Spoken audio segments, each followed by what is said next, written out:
अस्सलाम वालेकुम everyone, welcome back to Magic Kitchen. आज मैं आपके साथ शेयर करूंगी एक बहुत ही क्विक सी और इजी रेसिपी, मसूर की दाल की रेसिपी।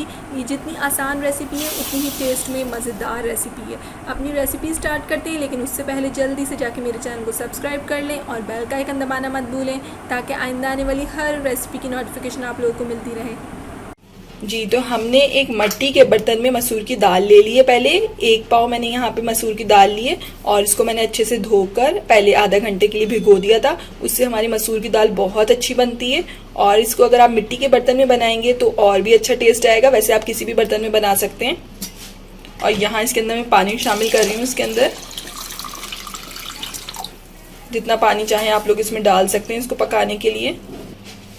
यहाँ मैंने इसमें तकरीबन 1.5 कप पानी शामिल किया है। और अब मैं इसमें शामिल कर रही हूँ हल्दी आधा चम्मच, और लहसुन चॉप किया हुआ फ्रेश लहसुन को मैंने यहाँ चॉप किया है 1.5 खाने का चम्मच तकरीबन, और नमक हस्बे जायका। और साथ ही साथ मैं इसमें शामिल कर रही हूँ 2 साबुत हरी मिर्चें। इसमें कोई ज्यादा आपको मसाले शामिल नहीं करने, बहुत सिंपल रेसिपी है। जितनी ये सिंपल है उतना ही इसका टेस्ट मजेदार है। बस अब हम इसको यहाँ पकाएंगे जब तक हमारी दाल गल नहीं जाती। माशाल्लाह से देखें हमारी दाल बिल्कुल गल चुकी है। माशाल्लाह देखें हमारी दाल बिल्कुल यहाँ गल चुकी है और बहुत ही सौंधी सौंधी सी इसकी मजे की खुशबू आ रही है।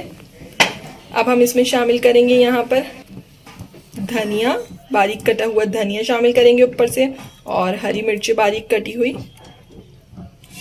दोनों चीज़ों को हम इसमें शामिल कर देंगे और इसके ऊपर से हम इसका तड़का रेडी करेंगे।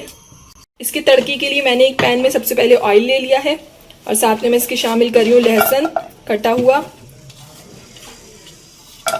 यहाँ पे आपको लहसुन कटा हुआ लेना है। इसमें प्याज का तड़का बिल्कुल नहीं लगता, लहसुन का ही लगता है। लहसुन की खुशबू मसूर की दाल का मज़ा ही दोबाला कर देती है। मतलब मसूर की दाल लहसुन के बगैर अधूरी है, समझे आप। यहाँ पे थोड़ा सा मैं लहसुन को पहले फ्राई करूँगी। यहाँ पे सिर्फ इसमें लहसुन ही नहीं जाएगा, और चीज़ें भी जाएंगी, लेकिन पहले मैं लहसुन को थोड़ा सा फ्राई कर रही हूँ। यहाँ पर लहसुन तो फ्राई होते ही अपनी खुशबू सारे में भी घेर देता है।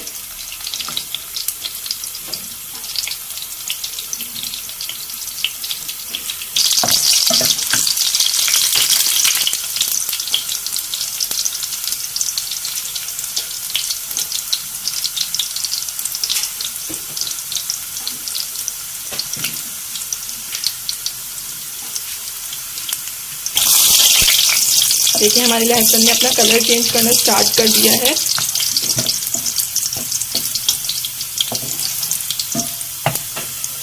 लहसुन को हमें बिल्कुल सुनहरा कर लेना है, इससे इसकी खुशबू बहुत बढ़ जाती है। और यहाँ मैं इसमें शामिल कर रही हूँ जीरा आधा चम्मच और साबुत गोल मिर्च 6 से 7 अदद। हल्का सा आपका लहसुन फ्राई होना शुरू होगा तो फिर हम इसमें ये डाल देंगे दोनों चीज़ें, ताकि ये भी दोनों साथ में फ्राई हो जाएं। लहसुन को हमारे थोड़ा ज़्यादा टाइम लगता है फ्राई होने में। अगर हम पहले ही डाल देते तो लहसुन फ्राई नहीं होता जब तक, और हमारी मिर्ची और ज़ीरा जलना स्टार्ट हो जाता है इसीलिए। और यहाँ पे मैं डाल रही हूँ इसमें खुश्क धनिया पाउडर 1 चम्मच, और इसको डाल के हमें ज़्यादा नहीं पकाना है, बस हल्का सा इसमें डालेंगे और फिर हम इसका तड़का लगाएंगे। आहा देखिए कितनी मज़े की खुशबू आ रही है और इसकी शक्ल भी कितनी प्यारी लग रही है हमारी दाल की। यहाँ है हमारी दाल तैयार। अब हम इसको डिश आउट करेंगे।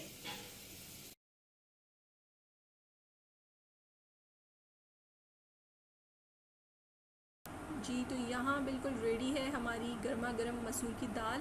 आप लोग इसको सर्व कर सकते हैं राइस के साथ या फिर चपाती के साथ, और इसको ज़रूर ट्राई कीजिएगा। रेसिपी अच्छी लगी तो मुझे लाइक और कमेंट के ज़रिए ज़रूर बताइएगा आप लोगों को कैसी लगी थी। इंशाल्लाह फिर मिलेंगे एक नई रेसिपी के साथ। जब तक के लिए अल्लाह हाफिज़।